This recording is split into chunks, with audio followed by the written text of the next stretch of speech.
In this video, you learn how to play harp harmonics on guitar. Now, harp harmonics is one of the most beautiful sounds you can get out of a guitar. But when you look at someone playing harp harmonics, it can look very daunting and very difficult to do. Hi, this is Simon Candy from acousticguitarlessonsonline.net, and this video is an excerpt from a live stream I did with music theory specialist Tommaso Zilio, where we cover the very basics of playing harp harmonics on guitar. Now, although I have other harp harmonic videos on this channel, this one is very much targeting the very basics of playing harp harmonics. So if you've tried to do it before and you found it to be very difficult, or if you've never tried harp harmonics before, this is the video for you. This is where we're going to cover the very, very basics to get you going with this beautiful sound. In this lesson, we're going to show you a very easy step-by-step method for getting harp harmonics up and going in your playing. I'm going to show you how you can apply harp harmonics to your own guitar playing, whatever style you play. It doesn't matter if you play electric or acoustic. Harp harmonics sound beautiful on an electric, clean electric guitar sound. Plus, I'll show you how to transform otherwise everyday, normal, sort of typical sounding music into beautiful music using harp harmonics. So let's get to it. Simon. Yes. Harp harmonics. Get us started, because I wouldn't even know exactly what to ask. Maybe could you show us something so we get an idea of the sound? I know you sent me a video, and I sent the video to my subscribers, but always good to have an in-video example on what you can do with them, how they sound the same. Harp harmonics is where you can, it's the combination of harmonic and regular notes, basically alternating, not necessarily strictly alternating, but a nice balance between the two. So for example, I could have a little chord, and I could run up the chord playing harmonics and regular notes, so you get a really nice harp-like sound, hence the name harp harmonics. And you can play those notes separately, or you can play them together, which is nice. And you can, play harp harmonics throughout a whole progression if you like. So if I took a little chord progression here,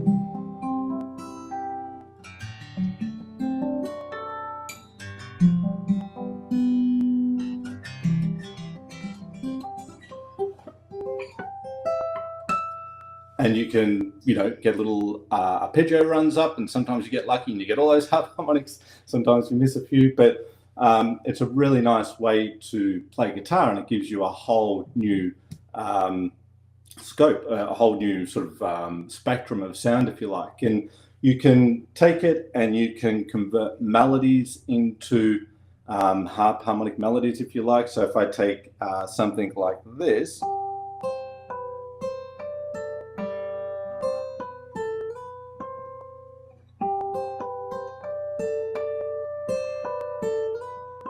right? So, or a Lee there, and it's just, taking a melody and putting some of the notes as harmonics, keeping the other notes regular. But I could play that same melody using like double stops or thirds.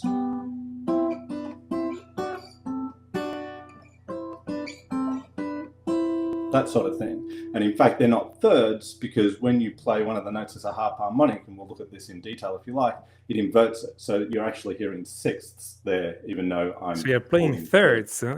And the lowest note is an harmonic, so it goes an octave higher, and it sounds like a sixth.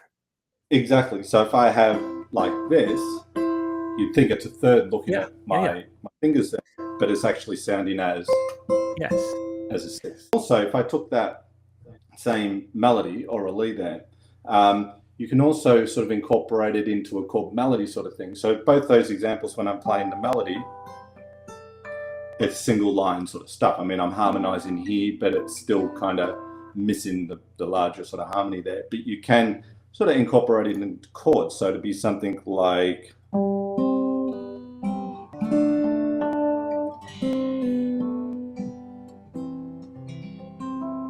it out there a little bit, and then maybe...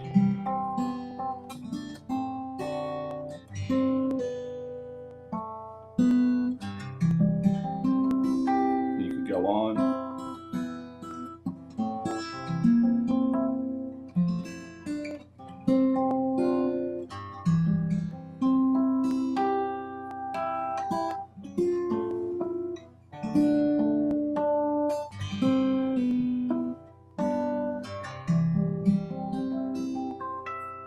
that sort of thing. So you can get a fuller sound with the harp harmonics in a sort of chord melody context there. The basic technique. So we most people will be aware that, if we play over the top of the 12th fret with any finger of your fretting hand, and you lightly touch the strings directly over the top of the 12th fret, we get a natural harmonic, right? And the reason why we get a harmonic there as opposed to the 11th fret or the 13th fret is because the 12th fret marks exactly halfway between the nut and the bridge of your guitar, and it forms, gives you the harmonic. I don't know the technical terms there, but gives you the harmonic, the direct halfway point. But when we play the harmonics like so, it's taking both hands to do that. We want to be able to sound the harmonic with just our picking hand. So we take the index finger of the picking hand and we place it directly over the top of the 12th fret. You're just touching the string directly above the 12th fret. There's no pressure at all. You're not pushing. The string shouldn't move at all because you're not pushing on it in any way whatsoever. You're just touching it with the padding of the tip of your finger, and that's your index finger. And you want to keep that finger nice and straight as you do that. And then with your thumb sitting behind that index finger on the 6th string, you pluck the string with your thumb. So the index finger is above the 12th fret. Your thumb plucks the string to sound the harmonic. So your index and your thumb are like an L shape roughly, and when you move that around so that both the index and the thumb can be on the strings, we pluck the bottom string, the 6th string, so that we can sound that harmonic which is being produced by the index finger on the 12th fret. So we could then just simply work up each of the frets at the 12th fret, each of the strings I should say, and back down, and your thumb is just following along as you move the index finger from one string to the next. Now, once you can do that, or even just as you start to get that sound in, you realize the possibilities because you think, right, okay, I can sound the harmonic and I've got my fretting hand free.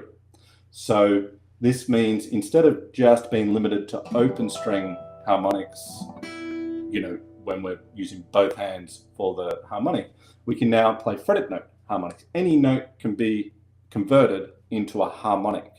And the rule here is you've got to have 12 frets between the fretted note itself, the note you're sounding the harmonic of, and where you're placing your index finger. So we've got that here, 0 frets, we're playing an open string, plus 12 equals the 12th fret. But if I was to fret the 1st fret on the bottom string, that 12th fret won't work anymore because you've shortened the length of the string. So the middle point is no longer the 12th fret, it's the 13th fret. So exactly the same technique, index finger directly over the 13th fret, and then using your thumb to pluck the string again. The thumb will just be naturally sitting, a healthy distance behind the index finger, sounding that string. So you can do this with any note on any string. So if I went to the 5th fret of the bottom string, you've just got to add 12, plus 12. So 5 plus 12, 17, go over the 17th fret, and you'll get your harmonic. If you're one short, you won't get it. If you're one too far, you might get a partial harmonic. That's the first thing to get used to, even just on the open strings. But I mean, it's just really as easy to fret a note and find it. One of the things with harp harmonics and harmonics just in general, even if you were just playing the harmonics, is the visualization, because whatever your fingers are doing down here, and sometimes I'll be holding chords and things like that, you've got to visualize that shape 1 octave higher.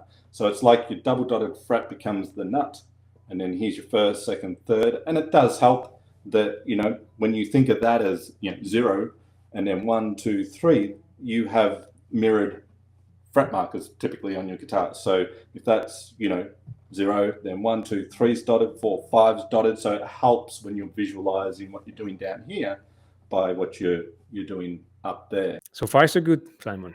What's the next step? Just a couple of finer points on the picking hand that's sounding the harmonic.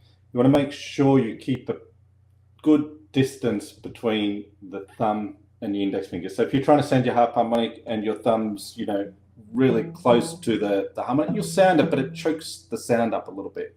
So we want to spread the index and thumb apart, more or less as far as they can go. Not quite, you could probably get it further than what you really need it, but a healthy distance apart. If you just sort of do an L shape with your fingers, like a thumb and finger like that, that'd be about the distance.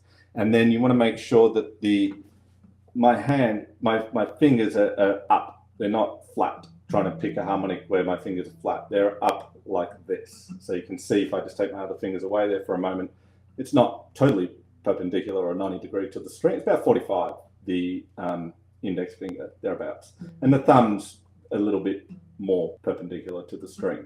So we don't want to sort of have a collapsed wrist here. We want to have the fingers nice and up when we sound that harmonic. It's just the tip of your finger. And when you sound the harmonic, you don't have to keep, and you shouldn't keep your index finger there. You can take it away. The harmonic will ring through as long as you're fretting whatever it is you're doing down here. So you don't need to keep, if I keep my finger on there, when I pluck it, you'll get the harmonic, but you can hear it's muted. Whereas if I take the finger away, it gives it room to resonate. The next little step would be working on that and tracking or tracing the harmonics of various chords. So if we were, say, to take an E minor chord, I choose E minor because there's only two options here, either open strings or second fretted notes. So it's a little easier to visualize up here. And what we'd want to do in practicing the harmonic technique is to track or trace that chord with harmonics. So the first note in the chord is open. So I will pluck with the harmonic, with my technique here, the open bottom string. Then the next string, there's a second fretted note in my chord. So I have to add 12, that takes me to the 14th fret. And then I will go to the next string, also 14, because there's the two fretted notes there at the second fret. And then the rest of the chord, of course, is open string. So I'm back at the 12th fret, running up the chord. So I get this when I track the E minor. And I could just come back down. That is continuing to work with the harmonic technique, but at the same time, you're also practicing the visualization that's required for this. That takes a little bit of practice too. So might as well form some shapes and practice that at the same time as working with the harmonics. So if we were, for example, to take a C chord, now with a C chord, you just start, you've got a third fretted note to begin, so you would be over the 15th fret to sound that one, because you've got to, again, add 12, and you get the octave of the C. And then the next note is down a fret, so you've got to move down to the 14th fret. Then there's an open string in your chord. Then there's a first fretted note in your chord, so that's 13. And then there's the open on top. So you're tracking the C chord there, visualizing the shape of the C chord like you've got fingers playing it there up at the 12th position. So once you get used to that, and you certainly don't have to have that perfect, but you're getting used to sounding the harmonic and you're visualizing shapes as you do so. The harp part of the harp harmonic, or the part that then makes it a harp harmonic, is when we alternate harmonic with a regular note. When I do that,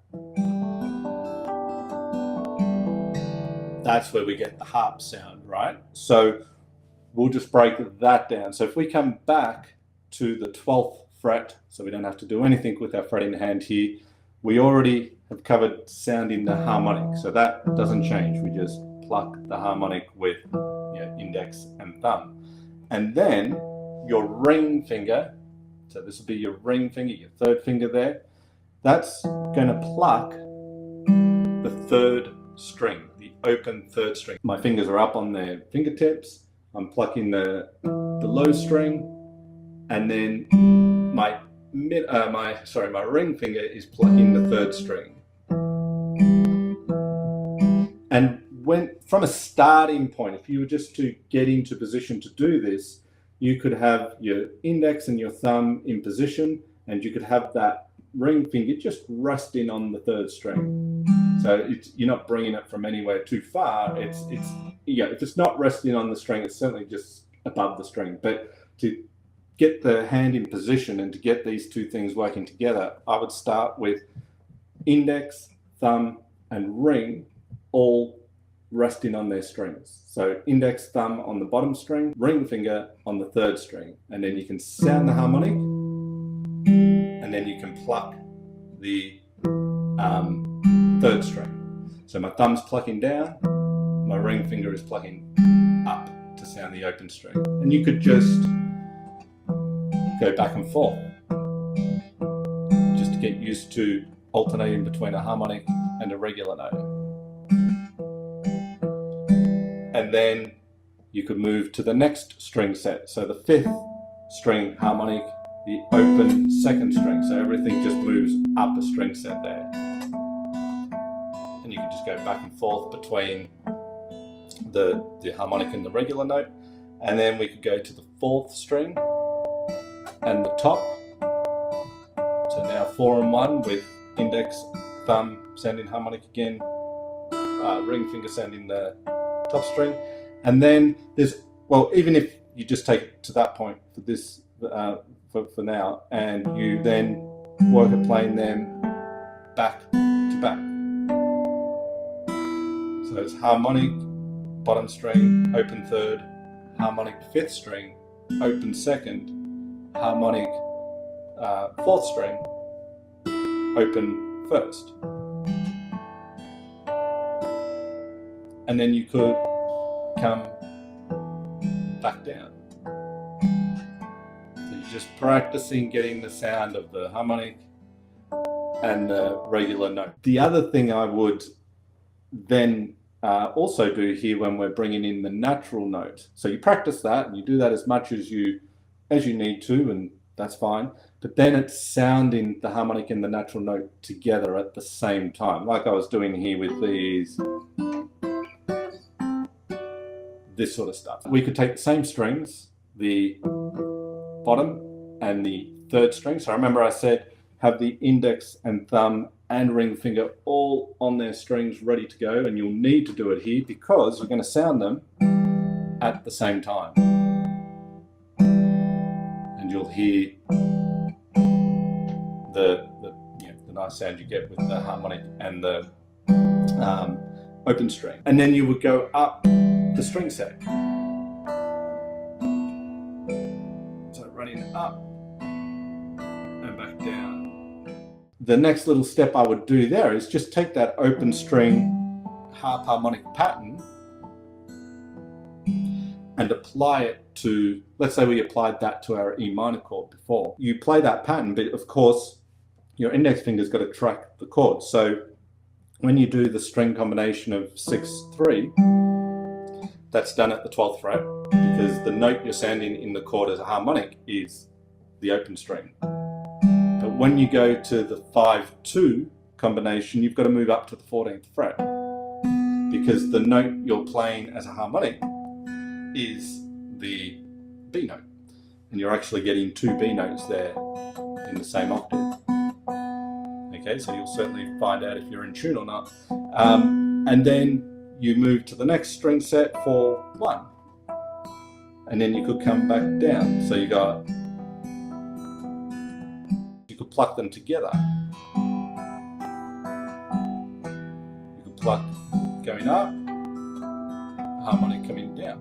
If you like this video, you'll love this ebook complete with video examples called 10 melodic fingerpicking patterns you can learn in 10 minutes or less. Do you struggle to make the fingerpicking patterns you learn on guitar sound like music? Perhaps it's because you believe in one or more of these finger-picking pattern myths. 1. You need to know a lot of patterns to have your finger-picking sound musical. 2. Only advanced finger-picking patterns sound musical. Easy patterns are too basic to sound any good. Or 3. There is a magic pattern out there somewhere that once found will finally have your finger-picking sound the way you want it to. None of these myths are true. This is because finger-picking patterns alone are not musical. They're technical. It's what you do with the patterns that will determine how musical they sound. In this ebook, you learn how to make the most boring finger-picking patterns sound amazing instantly. Plus, the simple trick to make advanced finger-picking patterns easier to play, and the thumb and one finger trick that's so simple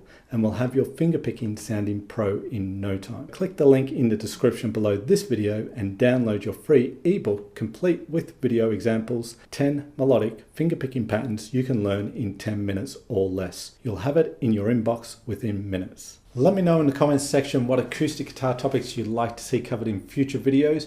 I read all your comments. I love hearing what you have to say. If you've got any questions, I'll do my best to answer them. If you like this video, then hit the like button. And if you haven't already, subscribe to the channel and hit the all-important notification bell button so YouTube can tell you when I've released a new video. This is Simon Candy from acousticguitarlessonsonline.net. Thank you, as always, for being here. I really appreciate your time, and I look forward to seeing you in the next video.